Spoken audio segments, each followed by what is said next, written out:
So I've had a couple of tough years tent-wise. You know, I've always had Hillybergs for 20 some years, thought I'd always have them, but I started looking at other options just to get a little lighter maybe, and I maybe a little more room, put my pack inside.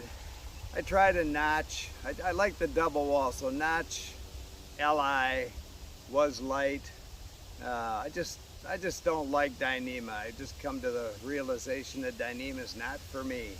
I want something longer lasting, and I don't think it has the lasting power. So then I bought Durston's X-Mid one-person solid, and I really liked that tent. Did a lot of reviews on it, but in the end I sold it and went back to my Hillyberg. And then on the Arizona Trail, if you watch those videos, my Hillyberg ripped out after many years. Didn't owe me a dime, but I needed a tent quick, and I bought a tarp tent, Moment DW. Again, double wall, solid inner. That's kind of what attracts me for the kind of conditions I'm always sleeping in. And I use these tents a lot. I backpack year round. Put, you know, thousands of miles on these tents and hundreds of nights every year. So I want something that lasts, and I like that Moment. I really have nothing bad to say about it, except it's just not that robust, and I don't see it lasting that long, so I'm gonna sell that to somebody else and let them wear it out. And so I went back to, you're gonna see in a minute, Durston's X-Mid one-person solid, and I looked at the pros, but again, I don't like that single wall. I just know what that condensation can do, and it's miserable. And I do like the lightweight feature, but you know, I don't need to be that light. I'm kind of happy right where I'm at about 15 pounds. So I just went back to the same tent I had, the solid one person.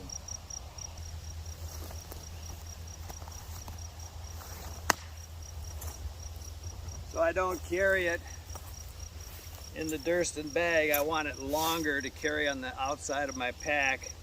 This bag might be a little heavy for most ultralight people, but it's my Hillyberg bag, and it's actually much stronger than what Hillyberg used to send with their bags, and it works out great.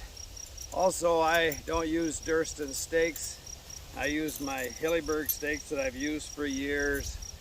I'm probably not going to change unless I lose enough of these that I can't find them anymore. But I carry 10 stakes. But the nice thing about this tent is you just put it up with 4 stakes and it's good and solid. So then you can get all your gear in if it's nasty weather. And then you got time to deal with staking it out. Guy lines, it's got plenty of extra guy outs if you want to do that. Just depend on your weather condition, but you know, basically when it's blowing or snowing or raining, you just want to drop that tent, get it erect, and put your gear inside, and that's one of the boxes this tent checked for me. Also, a lot of people don't carry a ground cloth, but I use this 1443R. I've had this for quite a while. Use it on the Arizona Trail, Texas, New Mexico, Arizona all winter. It's good and solid. It's just a little softer Tyvek, but it's just as strong. You know, I've tried that Polycro, and I used it one night and punctured a little hole in it. It just ripped right in half. So to me, that was a joke. This stuff is, you know, just bomb-proof. You can't hurt it. Keeps your, and besides protecting the floor, that's what everybody thinks about with a ground cloth, but it's not just that, you know. It keeps the mud away from you, condensation, water. It protects my tent. So I roll this up, as you just saw, and I carry my tent on the outside of my pack. So if I'm bushwhacking, my tent's not getting ripped through that bag. It's got several layers of this to protect it. And so it gives my vestibule a little ground cover too if I want to leave stuff outside. But actually this tent is really big on the inside, and I'm gonna, after my little pack rat problem on the Arizona Trail, I really like that space, and I'll probably have everything inside besides muddy boots or muddy clothing if it's that kind of weather condition. The other thing about a ground cloth is you can place your tent before you place your tent. Lay it down, do some snow angels on it, and see if that area is going to be good enough to spend the next 6 to 10 hours in the prone position on.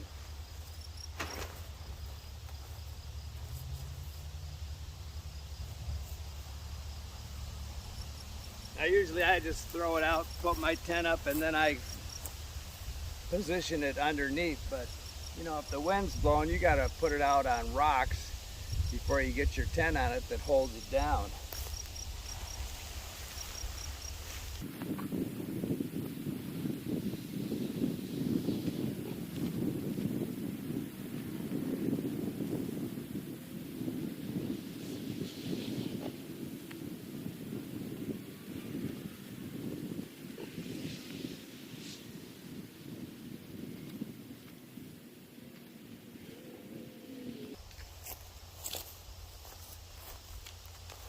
Now the other thing I didn't like about the X-Mid the first time I had it was, again, I kind of look ahead and how long is this tent going to last, how robust is it, and I just thought, they suggest tip-ups, and I just thought after a while with, wind and vibration that I was going to damage that peak on each end. But with this model, there's several changes, but the one is they've really beefed up those peaks with 420 webbing. And I'm still not gonna put tips up though. But I like the tips down, but I actually put a camera mount in the top of my pole, and that gives me the option to use my camera as a selfie stick or a tripod, and then I just put a bolt in the other one, so I've got male and female threads, or I can have 2 male threads on these. They're not in the way. I'll probably put some little rubber caps on them, but that will go up into the grommet on the tent and hold it in place.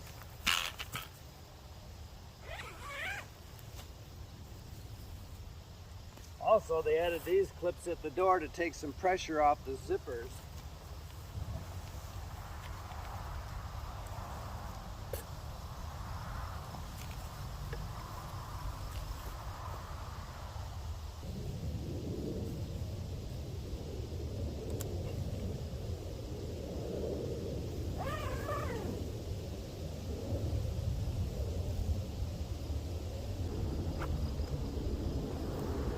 The other thing I like about this tent, this model of the Durston tents, is, these have YKK number 5 zippers, waterproof zippers here.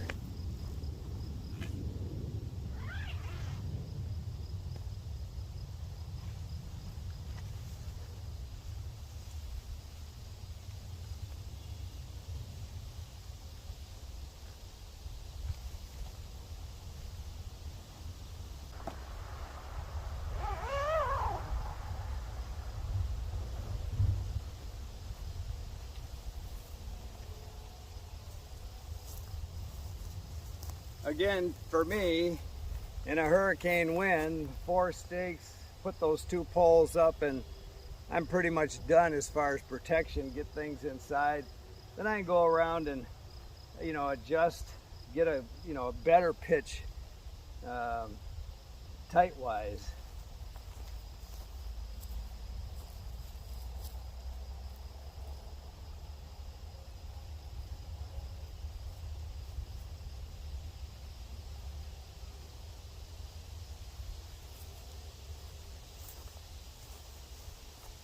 I also like the fact that I can adjust this up and down. I can have this right on the ground just by, how I stake it out, peg it out, put my poles in.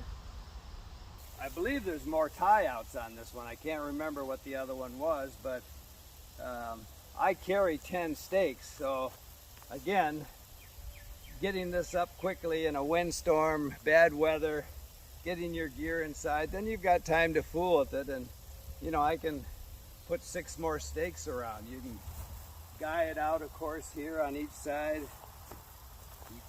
I do carry some just clips and some guy line if I wanted to pull this out, but there's a guy line here, back here, on the other side, so you could really batten the hatches down with this thing if you wanted to. I like this material. Again, I'm not a big Dyneema fan, but this poly pretty is the best of both worlds. It doesn't soak up water like sil nylon, so it's not going to sag. I'm a double wall fan, so I got the solid, which is going to be the best option in really bad weather. Don't have the condensation issue. So that's my 2 drawbacks with the Pro version. You know, it's got kind of a hybrid inner wall, but you still have that ceiling condensation, and I just don't want to deal with that. Plus, I've seen pictures of it at night, and it looks like you're living in a glass house. So, I don't know, I kind of like my privacy. They moved these openings. They were here, now they're on this side. Online it says just because they want to keep them all the same. And so when I set this tent up, I don't spend a lot of time trying to figure out, do I have a perfect rectangle? I just put it up, put the poles in it, it's good and solid, it's not going anywhere. Then I can go around and readjust my stakes and get the perfect pitch. It's a lot easier once it's up, and it takes just a minute. So that's, I've heard a lot of people say, gosh, I can't get a good pitch on this thing, but it's really pretty simple. It's hard to not get a good pitch on this tent. So I don't stake both doors because I'm usually only going to use one. If for some reason I'm going to use both doors, I would stake the other side and bring enough stakes, but most of the time I'm just going to stake this door.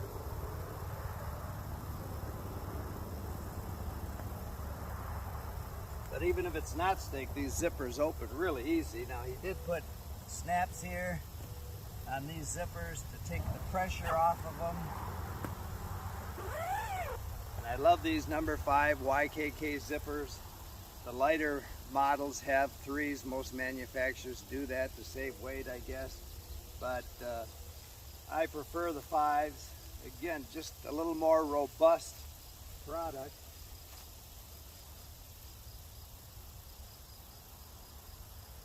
A lot of people grouse about these magnets. Well, they aren't going to hold in a wind. If you're trying to sit out here and it's blowing, that door is going to fall on you, but it's such an easy fix.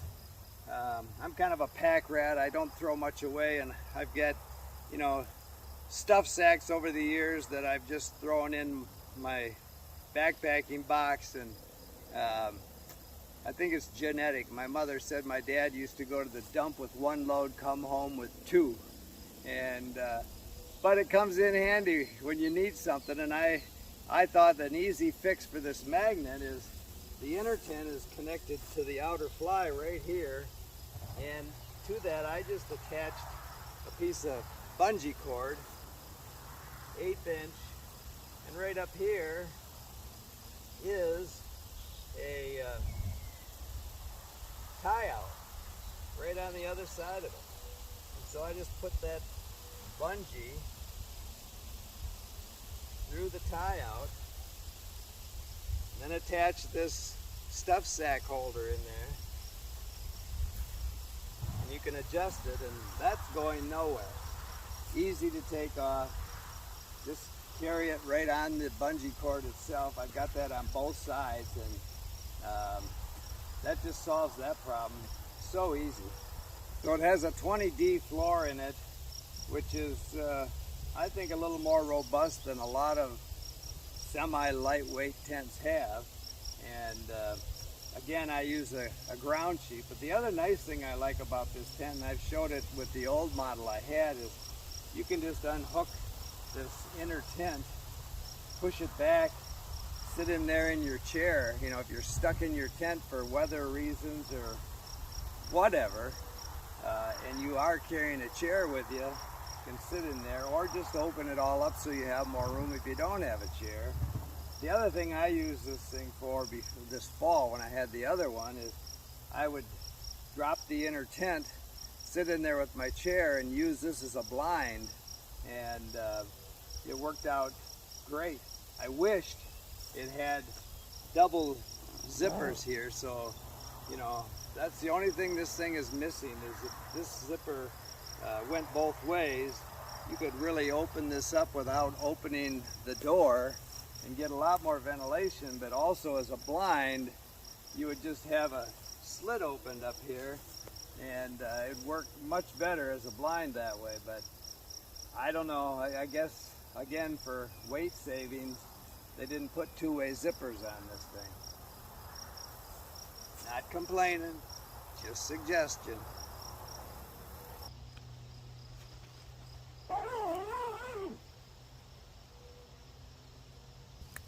So my biggest drawback, and I said this in a video this winter, that I sold this tent because I missed my Hillyberg, and then I showed you all the different sites that would be hard to fit a footprint of this size in. So why have I gone back to this big footprint? Well, I just like this tent, and I'll deal with the footprint, but I have been practicing with the skinny pitch. I'm not good enough at it to really give you a demonstration, but in the future I will. It's pretty simple. You just move this stake over to this tie out,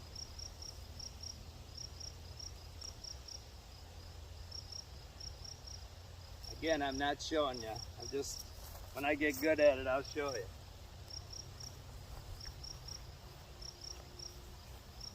And then you stake that out.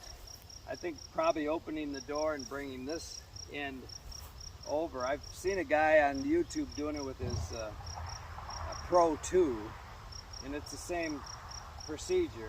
What you are going to get though is less wind shedding. You're going to have a straight wall here, and if you have to do it on both sides, I mean, it's standing just like it is. I haven't even guided out yet. That's how stable this tent is. But in a skinny pitch, I'm gonna guide this out, and I'm sure it'll take the wind. It's an amazing design. You know, I wasn't real good at geometry in high school, but somebody was. Anyway, when I get the skinny pitch down pat, I'll tell you. But with that, I'm gonna have basically a 90 by 32 or whatever the inner is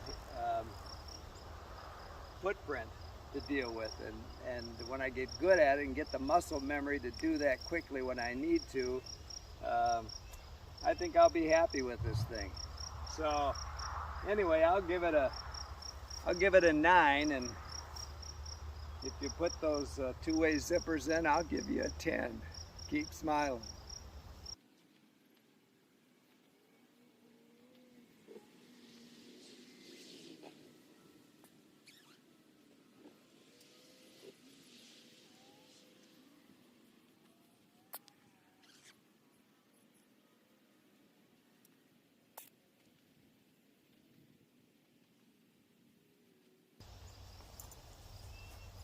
If you watch my channel, the other thing you'll notice is I had to give up my storage poles. So that's kind of sad in a way, but they had their issues. I used them for 2,000 miles or more, and they did hold a lot of things. I'll do an update video on them and why I'm not carrying them, basically because this tent really needs telescoping poles to have all the setup options that it's capable of. And with those storage poles, that was another problem I had, because they were fixed at about 48 inches. I put so much pressure on that corner that these stakes I lost, and I love these stakes, and I looked and looked and looked for them, but I lost like 3 of them that I never found. Big Bend, North Country Trail. So when I put that stationary pole in, it put so much pressure there that that stake would just fly, come out of the ground and fly, and I never found them. And so now This way you're putting just enough pressure on for the terrain you're on, and you know, I can live without my storage poles.